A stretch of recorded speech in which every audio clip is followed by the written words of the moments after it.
नमस्कार, आदाब, सत श्री अकाल, राम राम, जय हिंद। मेरा नाम है J for Jagmohan, P for Pathak यानी जगमोहन पाठक। आप सभी लोगों का यूनिमॉन्क्स पर हार्दिक स्वागत, अभिनंदन एवं वेलकम है। दोस्तों भाई, हम पढ़ रहे थे भाई एक वाक्य के लिए सही शब्द, या फिर हम ये कहें कि पूरे एक वाक्य के लिए एक शब्द का जो प्रयोग होता है वो हम पढ़ रहे थे। और मैंने आपको कल बेटा क्लास में इंद्रजीत जिसने इंद्रियों को जीत लिया हो, यहां तक मैंने आपको कंप्लीट करा दिया था, अच्छे तरीके से समझाया भी था। भाई क्लास स्टार्ट करने से पहले एक बार दबा के अच्छे तरीके से शेयर कर दीजिएगा बेटा।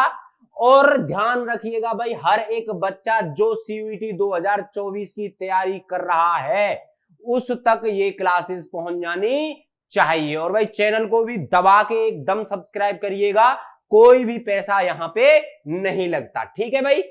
इंद्रजीत जिसने इंद्रियों को जीत लिया हो बेटा, यहां तक हम पहुंच चुके थे। और जो आज हमारा था, है ना, आज जो हम करने वाले थे, हम वो करने वाले थे ये वाले शब्द, ठीक है भाई। जितने भी हैं, जैसे भी हैं, अच्छे तरीके से आज मैंने आपको लगभग 25 से 25 शब्द ऐसे लाया हूं जो बहुत बहुत बहुत अच्छे हैं बेटा, और जिनके बारे में हमें जानना बेहद जरूरी है। चलिएगा भाई स्टार्ट करते हैं, दबा के शेयर कर दीजिएगा क्लास को। सबसे पहला क्या है बेटा? एकाक्ष। एकाक्ष का मतलब क्या होता है? जिसकी एक आंख हो, जिसकी केवल क्या हो बेटा? एक आंख ही हो। जिसकी केवल एक ही आंख हो उसे क्या कहा जाता है? एकाक्ष कहा जाता है, ठीक है भाई। कुलीन। कुलीन का मतलब क्या होता है? जो अच्छे कुल में जन्मा हो, जो अच्छे कुल में जन्मा हो। जैसे कि भाई जो अच्छे कुल में जन्मा हो, भाई हमारे सबके कुल बहुत अच्छे होते हैं, है ना। लेकिन क्या है, अगर बाई चांस कैसे भी करके सोच के देखो, है एक बार अंबानी के घर में जन्म लेने का मौका मिल जाए तो अपनी तो बल्ले बल्ले है ना, है फिर क्या करना। मतलब एक बात कह रहा हूं, वर्ग सारे के सारे अच्छे हैं, इंसान सब अच्छे हैं, कुल सारे के सारे बहुत अच्छे हैं, लेकिन भाई पैसा है ना वहां पे, तो वही है जो अच्छे कुल में जन्मा हो, यानी कुलीन, यानी कुलीन। याद रखिएगा, 3 स्टार बनाए हैं मैंने, इस पे आ सकता है। कली। बेटा कली किसे कहते हैं? कली वो चीज होती है जो फूल होता है ना, वो फूल में खिलने से जो पहले का टाइम होता है, यानी एक तरीके से, इस तरीके से भी आप कह सकते हो कि जो बच्चा है जैसे ही जन्म लेता है, अब वो बेटा क्या है? वो एक कली की तरह है, यानी जैसे जैसे जैसे जैसे बड़ा होता है वो एक इंसान बनने की फॉर्म में आता है या एक आदमी बनने की फॉर्म में आता है। समझ रहे हो मेरी बात को? तो कली क्या है? यानी फूल के खिलने से पूर्व की अवस्था। बात समझ में आ गई? गृहस्थ यानी घर बसाकर रहने वाला। चक्रपाणी।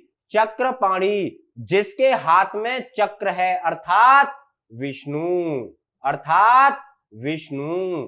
आगे क्या है? चतुर्भुज जिसकी 4 भुजाएं हैं। जन्मांध जन्म से अंधा।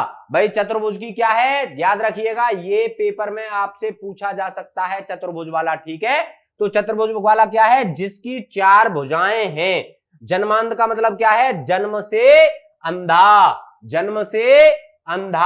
आगे बात करें बेटा, ये आपने अगर ना लिखे हो तो जल्दी से एक बार राइट डाउन कीजिएगा, और भाई स्क्रीनशॉट अगर लेना चाहें आप लोग तो स्क्रीनशॉट भी ले सकते हो। दोबारा से बता रहा हूं, एकाक्ष का मतलब क्या होता है? जिसकी केवल एक ही आंख हो। कुलीन का मतलब क्या होता है? जो अच्छे कुल में जन्मा हो। कली का मतलब क्या होता है? फूल के खिलने की पूर्व अवस्था। गृहस्थ का पूरा वाक्यांश क्या है? घर बसाकर रहने वाला।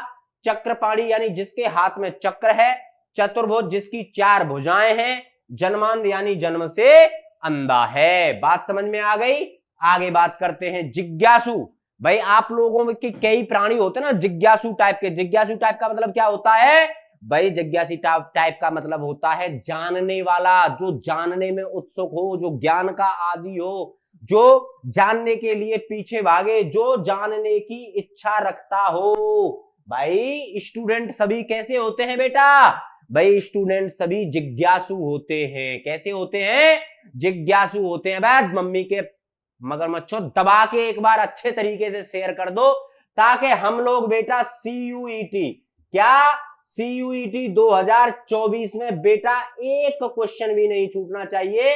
200/200 का मतलब है 200/200, तुम्हारी टक्कर में कोई नहीं आना चाहिए। जो सपने तुम्हारे हैं वही सपने हमारे हैं कि हम लोगों को, आप लोगों को बेटा कहां पर पहुंचाना है। Delhi university, JNU university, AMU university है, बनारस हिंदू विश्वविद्यालय, और मैं फिर बता रहा हूं आपको 200+ यूनिवर्सिटी हैं। कौन कौन सी भाई? सेंटर यूनिवर्सिटी, और बेटा प्राइवेट यूनिवर्सिटी, और कौन सी भाई? State university. समझ रहे हो? स्टेट यूनिवर्सिटी, ये आपकी इतनी यूनिवर्सिटीज है जो कि पार्टिसिपेट कर रही हैं सीयूईटी 2024 में। क्या कर रही हैं भाई?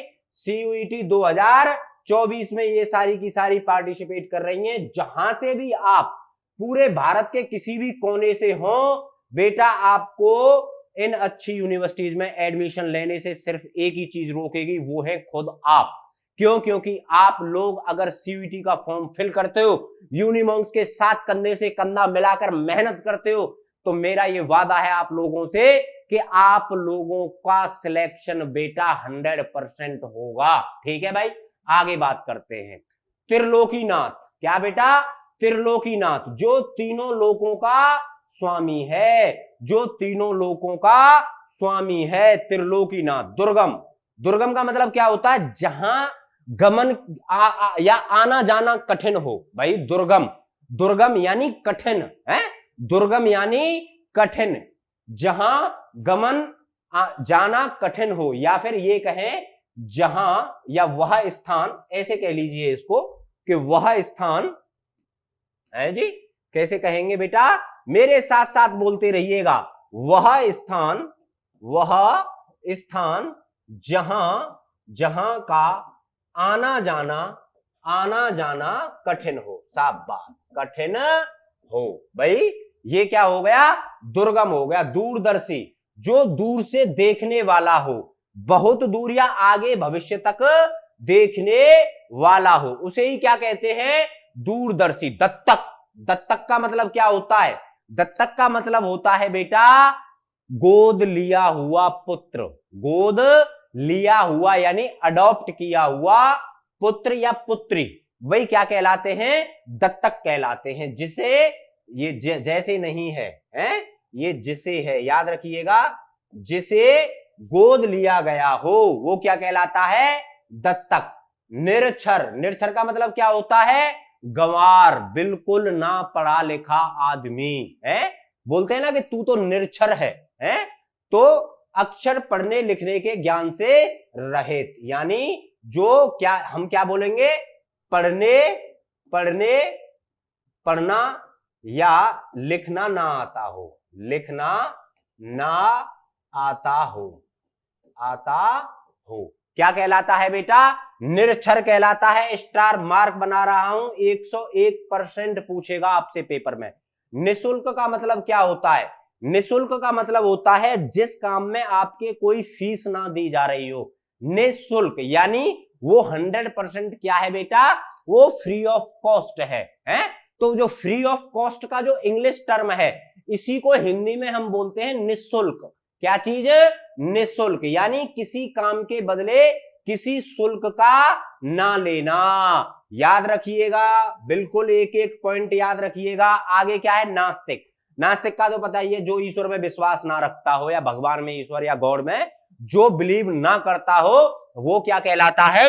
वो कहलाता है नास्तिक। ईश्वर या किसी भी भगवान में ना मानने वाला। एक बार दोबारा से बता रहा हूं बेटा, जिज्ञासु किसे कहते हैं? जो जानने की इच्छा रखता हो। त्रिलोकीनाथ, जो तीनों लोकों का स्वामी हो। दुर्गम, जहां गमन या आना जाना कठिन हो। दूरदर्शी, जो बहुत आगे की या भविष्य की देख लेता हो। दत्तक यानी जिसे गोद लिया गया हो, पुत्र या अथवा पुत्री। निरक्षक यानी जो पढ़ना लिखना ना आता हो। निशुल्क यानी किसी काम के बदले कोई शुल्क ना लेना। नास्तिक यानी किसी भी ईश्वर में विश्वास ना रखना। ठीक है भाई, आगे बात करते हैं बेटा। एक एक पॉइंट को मेरे साथ साथ लिखते चलिएगा। अगर मैं फिर कह रहा हूं आपसे, अगर आपने मेरे साथ साथ राइट डाउन नहीं किया अगर आप लोग किसी भी कारणवश राइट डाउन नहीं भी कर पाते हो कि भाई हमको समझने में ज्यादा मजा आ रहा है, सर पहले आप समझा दीजिए, बाद में हम लोग लिख लेंगे, तो हर एक स्लाइड के बाद बेटा स्क्रीनशॉट ले लेना। मैं आपसे बार बार कह रहा हूं 200/200 की जिम्मेदारी J for Jagmohan, P for Pathak कहते हैं मुझे। मैं आपको लिख कर दे रहा हूं 100% बेटा यूनिमॉन्क्स आपके साथ कंधे से कंधा मिलाकर खड़ा है। आपका जो सिलेक्शन है, चाहे भारत की स्टेट यूनिवर्सिटी हो, प्राइवेट यूनिवर्सिटी हो या सेंट्रल यूनिवर्सिटी हो, जिस भी यूनिवर्सिटी, जिस भी विश्वविद्यालय में जाने का प्लान आपने बनाया है, आपके मम्मी पापा के जो सपने हैं उसे साकार करने में बेटा आप खुद अपनी मदद करोगे, लेकिन हम यहां पर आपको एक एक चीज बहुत अच्छे तरीके से दे रहे हैं ताकि आपको पढ़ने में कोई भी कैसी भी परेशानी नहीं होनी चाहिए। चलिएगा भाई, लिख लिया होगा आप लोगों ने। आगे बात करते हैं, आगे क्या है, निशाचर। आगे कौन सा शब्द है बेटा, निशाचर। निशाचर किसे कहते हैं, राक्षस लोग होते ना, हैं, राक्षस सुना होगा ना कि राक्षस हुआ करते थे, तो निशाचर को ही क्या बोला जाता है। अरे अब तुम ये मत सोच लेना कि जो रात में हम फोन पे बातें करते हैं 2-2 1-1 बजे तक है तो हम निशाचर हो गए। हाँ, तुम भी उसी श्रेणी में आ गए हो, है भाई, जो रात में घूमता हो, जो रात में घूमता हो। निशा का मतलब क्या होता है, पहले चलो, निशा, कई लड़कियों का नाम भी निशा होता है ना, तो निशा का मतलब ही होता है रात्रि। निशा का मतलब होता ही है रात्रि, है ना, बात समझ में आ गई, बिल्कुल। तो निशाचर, चर माने क्या होता है, चर माने होता है घूमना। भाई तुम्हें इतने अच्छे अच्छे तरीके से मैं एक एक शब्द पढ़ा रहा हूं, पापा की परियो, मम्मी के मगरमच्छो, दबा के शेयर करते रहिएगा। एक भी बच्चा ऐसा नहीं होना चाहिए जो CUET 2024 की तैयारी करे और वो यूनिमॉन्क से ना पढ़े, ऐसा होना नहीं चाहिए। ये आप लोगों की खुद की जिम्मेदारी है एक एक बच्चे तक क्लास पहुंचाने की, ठीक है भाई। आगे बढ़ते हैं, निराधार। निराधार यानी जिसका कोई धार ना हो, ना आगे हो ना पीछे हो, यानी बोलते ना कि तू तो निराधार बातें कर रहा है भाई, तू तो बिल्कुल झूठ ही बातें कर रहा है, ना तो कुछ इसके आगे है ना कुछ इसके पीछे है ना, तो इसे क्या कहा जाता है, निराधार। जिसका कोई आधार ना हो, जिसका कोई बेस ना हो, बात समझ में आ गई, वो क्या कहलाता है, वो कहलाता है निराधार। नवजात, नवजात भाई, नवजात यानी जो अभी अभी पैदा हुआ हो। कैसा बेटा, जो अभी अभी पैदा हुआ हो, नवजात। याद रखिएगा, ये पेपर में 101% एक भी क्वेश्चन बाहर नहीं जाने दूंगा क्लास से, एक सिंगल क्वेश्चन। आपको सिर्फ इतना ही करना है, हर बच्चे से कहना है कि अगर हिंदी भाषा का आपको पेपर देना है CUET 2024 के लिए, तो बेटा एक भी क्वेश्चन ना छूटने वाली क्लासेस यूनिमॉन्क्स पर चल रही है, दबा के शेयर करते रहिएगा। नवजात यानी जो अभी अभी पैदा हुआ हो। परोक्ष, परोक्ष जो आंख से परे हो। परोक्ष का मतलब क्या होता है, जो आंख से ना दिखने वाली लेकिन अंदर की भावनाएं हैं, अंदर की जो हमारी भावना है वो उसको देख सके। जैसे कि गॉड को हमने आज तक नहीं देखा, लेकिन जो हमारे अंदर की चीजें हैं बेटा, वो हमें एहसास दिलाती हैं कि हाँ गॉड है। बात समझ गए, तो परोक्ष जो आंख से परे हो। परे का मतलब क्या होता है, परे का मतलब होता है दूर होना। परे का मतलब क्या होता है, दूर होना। बात समझ में आ गई। पितृहंता, पितृहंता, चलिएगा इसका केवल एक एग्जांपल देता हूं, कमेंट में आप लोग जरूर बताइएगा और क्लास के लास्ट में मैं आपको बता दूंगा कि ये क्या था। पितृहंता, जिसने पिता की हत्या की हो। चलिएगा आप लोग को ये बताना है अब कि हिस्ट्री में बेटा एक वंश हुआ करता था या एक डायनेस्टी हुआ करती थी, ठीक है भाई, उसी को जाना जाता था पितृहंता वंश। क्या, तो पितृहंता वंश। आप लोगों को यह बताना है कि भाई कौन सा वो शासक थे, दोनों के दोनों या तीनों, मैं आपको बता दूंगा लास्ट में, क्लास जैसे ही खत्म होगी, लेकिन आपको बताना है, कमेंट करके बताइएगा कि कौन से शासक हुआ करते थे। दो शासकों के नाम, यानी रूलर्स के नाम, जिसने अपने पिता की हत्या करके क्या किया बेटा, सिंहासन पे बैठा। ठीक है भाई, पितृहंता जिसने पिता की हत्या की हो, जिसने पिता की हत्या की हो। परार्थी, परार्थी यानी दूसरों की भलाई करने वाला। क्या? दूसरों की भलाई करने वाला, दूसरों का भला चाहने वाला या फिर दूसरों की भलाई करने वाला। ठीक है भाई। प्रियदर्शी, प्रियदर्शी जो दिखने में प्रिय लगे अर्थात सुंदर लगे। कौन था भाई? प्रियदर्शी नाम से कौन से रूलर को जाना जाता है? चलिएगा बता देता हूं, मैं इन दोनों को ही बता रहा हूं भाई। प्रियदर्शी नाम से जाना जाता है द सम्राट अशोक, यानी अशोका को। ठीक है भाई, अशोका को जाना जाता है प्रियदर्शी नाम से। और जिसने पिता की हत्या की, जो वंश है पितृहंता वंश, भाई बिंबसार। क्या? बिंबसार का पुत्र हुआ करता था अजात शत्रु। कौन? अजात शत्रु। कौन बेटा? अजात शत्रु। तो इन्हीं को क्या कहा जाता है? पितृहंता वंश कहा जाता है। क्या कहा जाता है भाई? पितृहंता वंश कहा जाता है। दोबारा से बता रहा हूं, अच्छे तरीके से समझ लीजिएगा। निशाचर जो रात में घूमता हो, निराधार जिसका कोई आधार ना हो, नवजात जो अभी पैदा हुआ हो, परोक्ष जो आंखों से परे हो, पितृहंता जिसने अपने पिता की हत्या की हो, परार्थी दूसरों की भलाई चाहने वाला, प्रियदर्शी यानी जो दिखने में प्रिय लगे अर्थात सुंदर लगे। ठीक है भाई। पथ प्रदर्शक। क्या? पथ प्रदर्शक। क्या चीज बेटा? पथ प्रदर्शक यानी रास्ता दिखाने वाला, यानी रास्ता दिखाने वाला। कौन कौन हो सकते हैं भाई? माँ बाप, माँ पापा है, भाई बहन है भाई, और यही चार लोग होते हैं जो आपको सही रास्ता दिखाए हैं। कुछ एक दोस्त भी बहुत अच्छे होते हैं, दोस्त भी अच्छे अच्छे रास्ते पे दिखाते हैं। ठीक है, तो हम कह सकते हैं। ठीक है, आगे बढ़ते हैं। भूतपूर्व जो पहले हो चुका हो, भूत बोलते हैं ना, भूतपूर्व में काम होना यानी पास्ट में काम का होना। बात समझ में आ गई। बहुमत, बहुमत का तो आपको शब्द पता ही होगा भाई। बहुमत का मतलब क्या है? अधिकांश लोगों का एक ही मत होना। क्या कहलाता है? बहुमत कहलाता है। याद रखिएगा, ये पेपर में पूछा जाना है, 100% पूछा जाएगा। बहुमत यानी अधिकांश लोगों का एक ही मत। भाषाविद क्या है बेटा? भाषाविद जो भाषा विज्ञान का ज्ञाता हो। भाषाविद किसे कहते हैं? या भाषा विज्ञान, भाई सब्जेक्ट है ये भी एक, भाषा विज्ञान। अगर आप लेना चाहें तो शायद ये भी सीयूईटी में है। भाषा विज्ञान यानी भाषा का जानने वाला, जानने वाला। बात समझ में आ गई। वही क्या कहलाता है? भाषाविद यानी भाषा, जो भाषा विज्ञान का ज्ञाता हो। भुक्तभोगी, भुक्तभोगी यानी भुक्तभोगी का मतलब क्या हुआ? भुक्तभोगी का मतलब ये हुआ कि भाई आपको क्या किया जा रहा है? आपको समझाया जा रहा है कि भाई मैं इस रास्ते से गुजर आया हूं, कृपया करके तुम इस काम को मत करो। जैसे कि अब मैं आपसे कहूं कि बेटा अच्छे तरीके से पढ़ाई करो ताकि आपका सिलेक्शन किसी ना किसी अच्छी यूनिवर्सिटी में हो जाए। और अब मैं इससे क्या कहूंगा कि मैं इसका खुद भुक्तभोगी हूं, मैंने खुद ये ऐसे पढ़ाई की थी, तब इस कॉलेज में यूनिवर्सिटी में एडमिशन लिया था।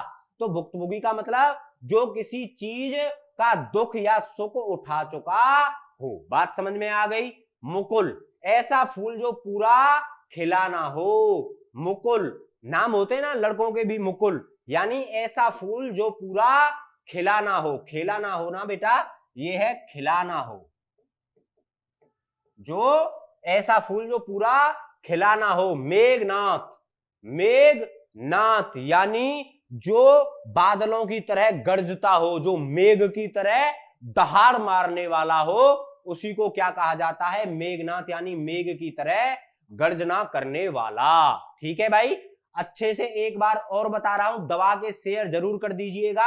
आज हम लोग यहीं तक भाई अपनी क्लासेस रखते हैं। पथ प्रदर्शक यानी पथ दिखाने वाला, भूतपूर्व जो पहले हो चुका है, बहुमत यानी अधिकांश लोगों का एक ही मत, भाषाविद जो भाषा विज्ञान का ज्ञाता हो, भुक्तभोगी जो किसी चीज का दुख सुख उठा चुका हो, मुकुल ऐसा फूल जो पूरा खिलाना हो, मेघनाथ यानी मेघ की तरह गर्जना करने वाला हो। बात समझ में आ गई। एक एक बार अच्छे तरीके से बेटा चैनल को भी सब्सक्राइब कर देना, दबा के शेयर कर देना क्लासों को। कल मिलूंगा इसी टाइम पर, तब तक के लिए नमस्कार, जय हिंद।